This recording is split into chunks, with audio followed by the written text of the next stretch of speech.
The city of Oran wakes up the same way every morning.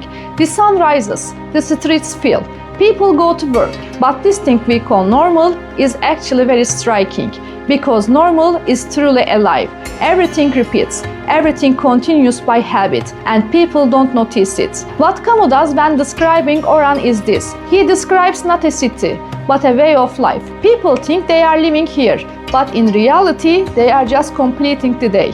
It starts in the morning, ends in the evening, and the next day is the same. Even love is affected by this cycle. There is no depth, no intensity. Everything is measured, controlled, saved. But this safety is actually a blindness. Then something small happens. Dead rats begin to appear in the streets. On the first day, nobody cares. A building caretaker sweeps them away. A shopkeeper scopes. But as the days go by, the number increases. And no, it's not just a detail, but the city still doesn't want to accept it. Because the human mind first minimizes the danger, then delays it, and finally tries to ignore it. Camus establishes here that disaster never comes suddenly. It always begins with small signs. Dr. Rieux senses the city changing as he goes to the hospital in the morning. But this change is not dramatic. It is more like an invisible decay. Patients begin to increase, fever rises, deaths multiply, and Rieux realizes that this is no longer an ordinary disease. At that moment, the word emerges, plaque. But this word is not just a medical definition.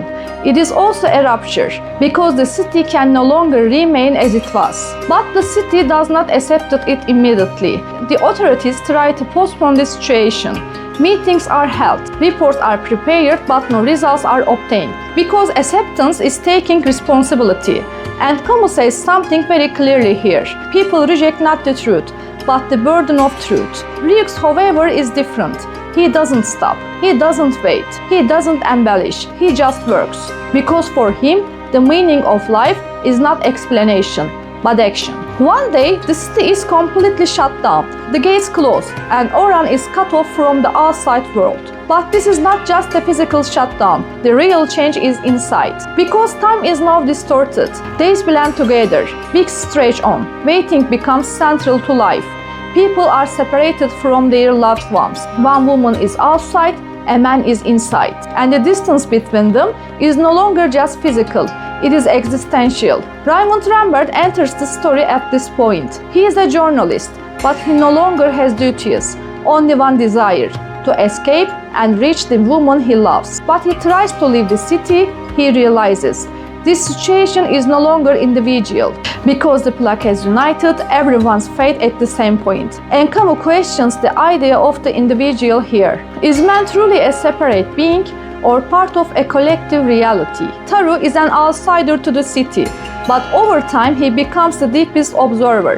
He watches people, listens to the conversations, and analyzes their behavior. But gradually he realizes the plague is not just a disease, it is also a reflection of man's own nature, because evil is not in one place, it is scattered. It has infiltrated daily life. Therefore, a single question grows in Tarrou's mind. Can man truly be innocent? This question begins to change him, because just watching is no longer enough. He joins the rescue teams, but this is not heroism. It is simple and acceptance of something, not to retreat in the face of what you see. Father Paneloux is very clear at the beginning. For him, the plague is a punishment. It is part of God's order. Therefore, everything is meaningful, even suffering. But then a child falls ill, and this child dies after a long process of suffering. This scene is a turning point in the story, because no explanation can bear this death. Neither religion, neither psychology, neither the idea of order, all fall short. Paneloux can no longer speak as before. There is no certainty in his second sermon. The words are broken, the sentences have softened. Fate is no longer an answer, but a question. And Camus lives the harshest truth here.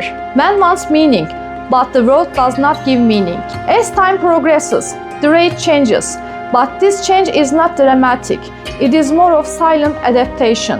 The panic of the first days gradually disappears, replaced by a strange acceptance. People are now accustomed to hearing news of death everyone. No one is startled as before when patients are carried in the streets.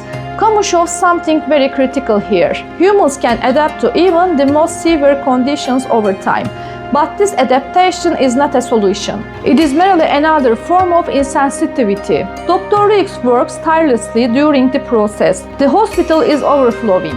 Teams are insufficient and medicines run out. But the most difficult struggle is not with the disease, but with people's indifference. Because for some, the plague has begun to seem like a natural part of life. And at this point, Camus' question deepens. Can a person still remain human when they become accustomed to suffering? Rambert has found every way to leave the city.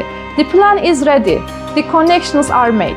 Escape is almost guaranteed. And then the moment comes. It is possible for him to leave the city, but at that very moment he stops, because what seems so clear from the outside crumbles from the inside. He is no longer living only his own story. The people who remain in Oran, the patients, the doctors, the missing, they are all intertwined in his decision. Rambert feels this for the first time.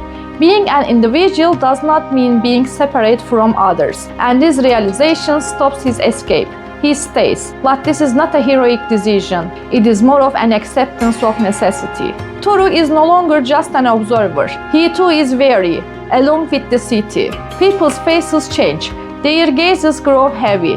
Hope gives way to a silent resilience. One day Tarrou speaks with Rieux. They both know this. This struggle is not a winnable war, because they are not only facing a disease, they are facing humanity itself. The same thought constantly occupies Tarrou's mind. Who can truly be innocent? This question does not leave him alone. And in time his own body begins to fail to bear his burden. He falls ill. Tarrou's fever rises. Rieux stays by his side. And the illness progresses. Tarrou's body weakens, but his mind remains clear. Even in his final moments, he thinks of humanity. And he leaves behind a silence as if to say, there is no perfect person.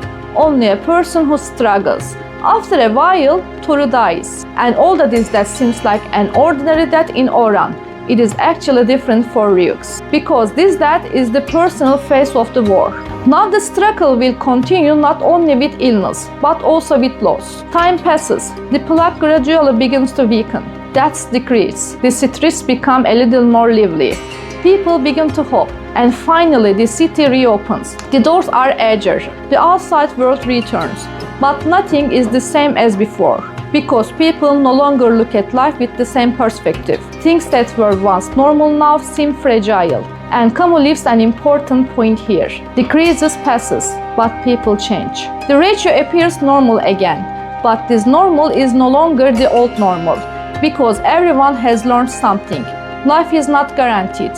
Order is not permanent. Meaning is not fixed. And most importantly, man cannot control everything. Looking back, Dr. Rieux knows this. This war has not been won. It has only stopped. And the plague never completely disappears. It only retreats. It waits. It remains silent. Camus' final words are actually hidden within the text. Man does not have to find meaning, but man must remain human. And remaining human often means simply continuing to do what is right, even if no one sees it. If this video stayed with you somewhere, if even a single sentence made you stop and think, if it made you feel that you are not alone. To keep these kinds of videos coming, liking the video, leaving your thoughts in the comments, and sharing it is enough for us to continue this journey together. If you don't want to miss these moments of confrontation, subscribe. Because this place is for those who can't run away from themselves. If you are here, it means we are asking the same questions. You can also follow me on my social media accounts. Take very good care of yourself. See you.